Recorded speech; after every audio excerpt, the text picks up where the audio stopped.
আসসালামু আলাইকুম প্রিয় শিক্ষার্থী, সবাইকে স্বাগত জানাচ্ছি চলতরিতার আরও একটি ক্লাসে। এই ভিডিওতে আমরা যে প্রবলেমটা সলভ করব সেখানে দেখো এই সার্কিটটা থেকে আমাদের বেশ কিছু প্রবলেম আছে। এখানে গ নম্বরে বলা হচ্ছে যে উদ্দীপকের বর্তনীটির তড়িৎ প্রবাহের মান নির্ণয় করো। বর্তনীটা কিভাবে অর্গানাইজড আছে, এখানে টোটালি 4টা রোধ তার সাথে একটা ব্যাটারি যুক্ত আছে।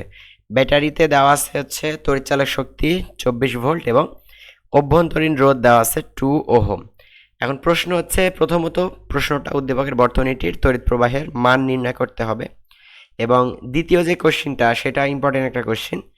উদ্দীপকের বর্তনীটির পি ও কিউ বিন্দুর মাঝখানে একটা যদি গ্যালভানোমিটারের নগণ্য রোধের তার দ্বারা সংযুক্ত করা হয়, অর্থাৎ এই যে পি এবং কিউ এটা যদি একটা তার দ্বারা কি করা হয়, যুক্ত করা হয়, তাহলে বলতেছে কি যে গ্যালভানোমিটার হতে কোন দিকে তড়িৎ প্রবাহিত হবে, অর্থাৎ পি থেকে কিউ এর দিকে তড়িৎ প্রবাহ হবে নাকি কিউ থেকে পি এর দিকে তড়িৎ প্রবাহ হবে, এটা তোমাদেরকে বের করতে হবে।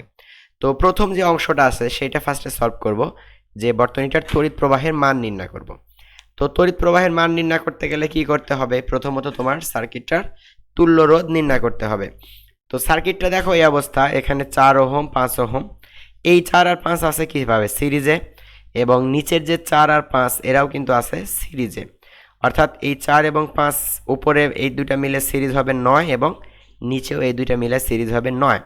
তাহলে এই সার্কিটটা যদি আমি আবার এখানে পুনরায় আঁকি তাহলে দেখো এরকম হবে, যে এখানে যে ব্যাটারিটা ছিল আর ওপরে এখানে কয়টা ব্রাঞ্চ, দুইটা ব্রাঞ্চ, তো এই ব্রাঞ্চে তুল্যরোধ হবে 9 ওহম এবং নিচে যে ব্রাঞ্চটা আছে সেটারও তুল্যরোধ হবে কত, 9 ওহম।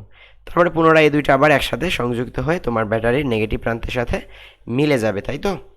এবার খেয়াল করো যে এই 9 আর 9 আবার কিসে আছে, 9 আর 9 আবার কিন্তু আছে প্যারালালি। তো 9 আর 9 এর প্যারালাল করলে কত হবে তোমরা তো জানোই সবাই, প্যারালালের সূত্র কি, 1/r equivalent equal to 1/r1, মানে 9 প্লাস 1/9। তো এখানে 9 আর 9 মিলে যোগ করলে হবে হচ্ছে 2/9। তো 1/r ইকুইভ্যালেন্ট যদি 2/9 হয় তো উল্টায় দিলে কত হবে, r ইকুইভ্যালেন্ট ইকুয়াল টু 9/2 হবে, বা ওইটা ভাগ করলে হবে 4.5 ওহম। তাহলে এই পুরা সার্কিটের তুল্য রোধ আমরা পাইতেছি কত, 4.5 ওহম। এখানে আর একটা জিনিস লক্ষণীয়, দেখো এখানে কিন্তু আবার একটা অভ্যন্তরীণ রোধ আছে, তাই না। তাহলে অভ্যন্তরীণ রোধটাও কি হবে, এই পুরা সার্কিটের সাথে যোগ হয়ে যাবে। বা আমরা যদি এখানে তড়িৎ প্রবাহ আই বের করতে চাই, তাহলে আই এর সূত্রটা কি ছিল আমরা জানি, আই ইকুয়াল টু নর্মালি হয় কত, ই ডিভাইডেড বাই আর, মানে আর হচ্ছে এখানে কি আর ইকুইভ্যালেন্ট, তাই না। বাট এখানে একটা জিনিস দেখো, এখানে যে ব্যাটারির একটা অভ্যন্তরীণ রোধ আছে, তো ওইটাও কিন্তু রোধের সাথে কি হয়, অ্যাড হয়ে যায়। তাহলে এখন আমরা এখান থেকে তড়িৎ প্রবাহের মানটা বের করতে পারবো অনায়াসেই। ওপরে হবে 24 ডিভাইডেড বাই আর ইকুইভ্যালেন্ট কত পাইলাম, এই যে 4.5, তাহলে 4.5 তার সাথে আবার প্লাস হচ্ছে যে ছোট আর মানে হচ্ছে ব্যাটারির অভ্যন্তরীণ রোধ, মানে এখানে 2 ভোল্ট। তো এখন তোমরা 24কে ভাগ দিবে কত, 4.5 প্লাস 2, অর্থাৎ 24 ডিভাইডেড বাই এখানে কত হবে, এটা হচ্ছে 6.5, ঠিক আছে। তো 24কে 6.5 দিয়ে ভাগ দিলেই কিন্তু পুরো কারেন্টটা পেয়ে যাবে, আর কারেন্টের মানটা হবে 3.69, ওকে, 3.69 অ্যাম্পিয়ার। তো এইটাই হচ্ছে ব্যাটারির মূল প্রবাহ বা মূল কারেন্ট। তো এই কারেন্টটা কোথা থেকে পাস করবে, দেখো এই যে এখানে যদি আমরা একটা অ্যামিটার রাখতাম বা এখানে যদি আমরা কারেন্টটা মেজার করতাম তাহলে পাইতাম কত, 3.69 অ্যাম্পিয়ার, ওকে। এখন একটা মজার জিনিস খেয়াল করো, এখানে এটা কিন্তু আমাদের অলরেডি গ নাম্বার প্রবলেমটা সলভ হয়ে গেছে, তাই না। যে বলতেছিল যে বর্তনীর মূল প্রবাহ কত, এই যে মূল তড়িৎ প্রবাহের মান কত, সেটা কিন্তু আমরা পেয়ে গেলাম কত, এটার অ্যান্সার তাহলে কত, 3.69 অ্যাম্পিয়ার। তাহলে গ শেষ।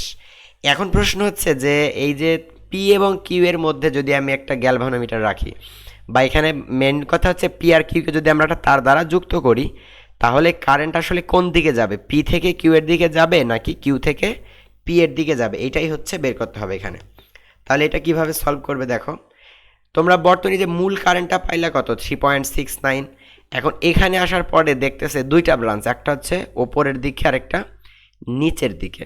এখন প্রশ্ন হচ্ছে যে ওপরের দিকে এই ব্রাঞ্চে কত আছে, যে 5 আর 4 9 আছে, আবার নিচের দিকেও 9 আছে, তাহলে এই কারেন্টটা এখানে আসার পরে কিন্তু দুইটা ইকুয়ালি ভাগ হয়ে যাবে, অর্থাৎ 3.69কে যদি আমরা 2 দিয়ে ভাগ দিই তাহলে কিন্তু আমরা যেটা পাবো সেটাই হচ্ছে এই যে 4 বা 5, অর্থাৎ এই ব্রাঞ্চ এবং এই ব্রাঞ্চ, এই দুইটা ব্রাঞ্চের মধ্য দিয়েই আমরা কারেন্টের মানটা পেয়ে যাব। তাহলে 3.69কে 2 দিয়ে ভাগ দিলে কত হবে? 1.845। এই ভাগফলটা হবে হচ্ছে 1.845। তার মানে কি এই ব্রাঞ্চের মধ্য দিয়েও এই পরিমাণ কারেন্ট যাবে, আবার নিচের দিকেও কত যাবে? নিচের দিকেও কিন্তু 1.845 পরিমাণ কারেন্ট পাস করবে। ঠিক আছে, এটা কিন্তু অলরেডি আমরা ঘ নাম্বার প্রবলেমটা সলভ করে ফেলতেছি, বাট তোমাদের এখান থেকে এই কনসেপ্টটা থেকেই কিন্তু তোমরা করতে পারবা এটা।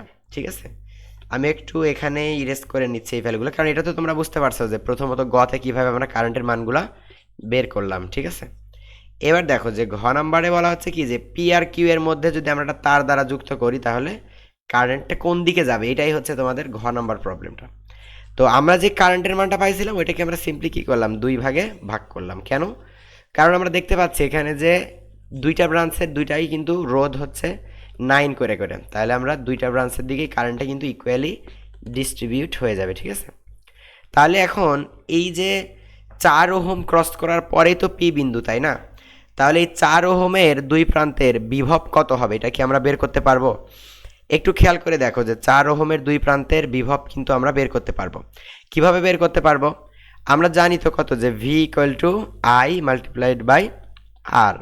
তাহলে এখন যদি আমরা এইখানে দেখো এই যে 4-এর মধ্যে দিয়ে কত কারেন্ট যাবে, এই যে 1.845, তাহলে আমরা এখানে আইয়ের জায়গায় বসাই দিই 1.845 মাল্টিপ্লাইড বাই এই যে 4। ঠিক আছে, রোধের মান 4, তাহলে 1.845কে যদি আমরা 4 দ্বারা গুণ করি তাহলে কত হবে?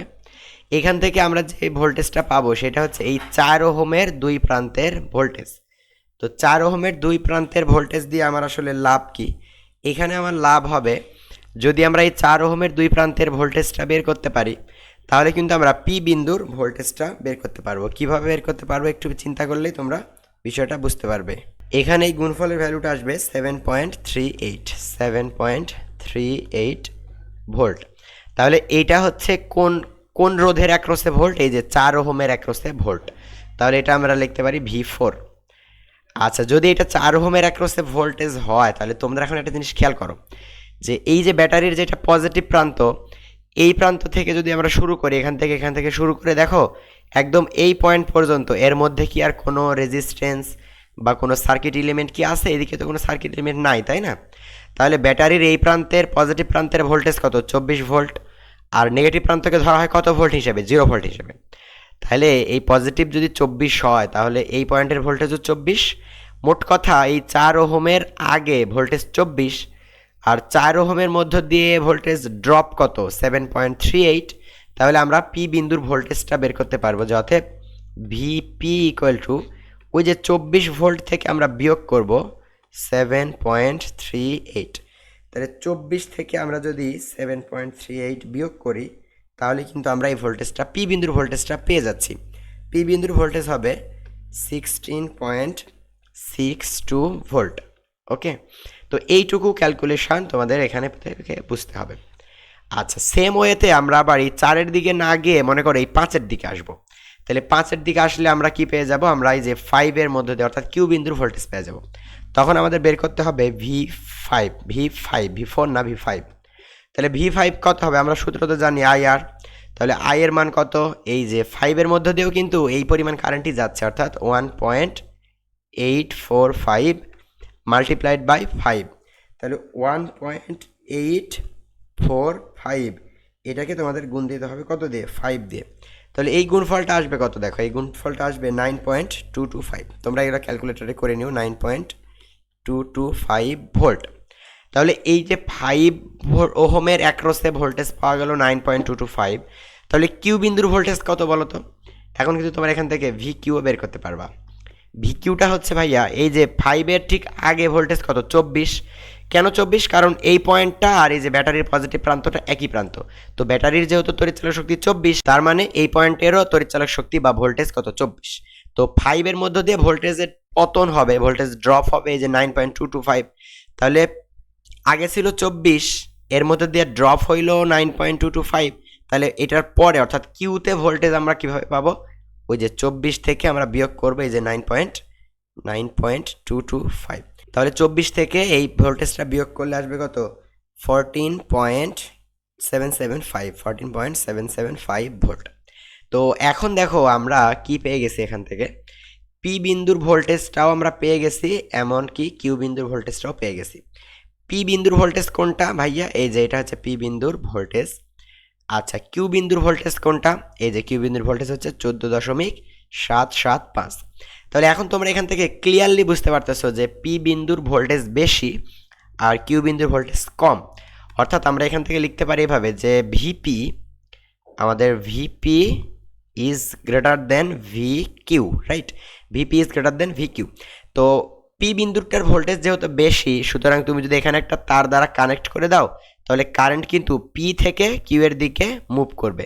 এইটাই হচ্ছে তারা বের করতে বলছিল। দেখো এখানে যে এই প্রবলেমটা, যে একটা গ্যালভানোমিটার তার দ্বারা যদি পি আর কিউ যুক্ত করা হয় তাহলে কারেন্ট কোন দিকে প্রবাহিত হবে। তো অ্যান্সারটা কি? অ্যান্সার আমাদের লিখতে হবে পি হতে কিউ এর দিকে, পি হতে কিউ এর দিকে কি যাবে? কারেন্ট যাবে, ঠিক আছে? এটাই হচ্ছে কারেন্টের দিক যদি তুমি একটা তারকে পি এবং কিউ দ্বারা সংযুক্ত করে দাও। ওকে, তো আমরা খুব ইজিলি পি বিন্দুর এবং কিউ বিন্দুর ভোল্টেজটা বের করার মাধ্যমে কিন্তু আমরা এই প্রবলেমটা সলভ করে ফেললাম যে কারেন্ট আসলে পি থেকে যাবে নাকি কিউ এর দিকে যাবে। সোজা কথা হচ্ছে তোমার পি বিন্দু এবং কিউ বিন্দুর দুটার ভোল্টেজ বের করতে হবে, আর ভোল্টেজ বের করলে তুমি কম্পেয়ার করতে পারবে যে কোনটার ভোল্টেজের মান বেশি। আর আমরা তো সকলে জানি যে ভোল্টেজ বা কারেন্ট উচ্চ ভোল্টেজ থেকে নিম্ন ভোল্টেজের দিকে প্রবাহিত হয়। তো যেহেতু এখানে পি বিন্দুর ভোল্টেজ বেশি, তার মানে কারেন্ট পি হতে কিউ এর দিকে প্রবাহিত হবে, ঠিক আছে? তো এই প্রবলেমটা আশা করি তোমরা প্রত্যেকে বুঝতে পারতেছো। এই প্রবলেমটা এই পর্যন্তই থাকবে এই ভিডিও। আমি পরবর্তীতে নতুন আরেকটি প্রবলেম নিয়ে হাজির হয়ে যাব ইনশাল্লাহ। সেই ভিডিও দেখার আমন্ত্রণ জানিয়ে এখানেই শেষ করছি। ধন্যবাদ সবাইকে।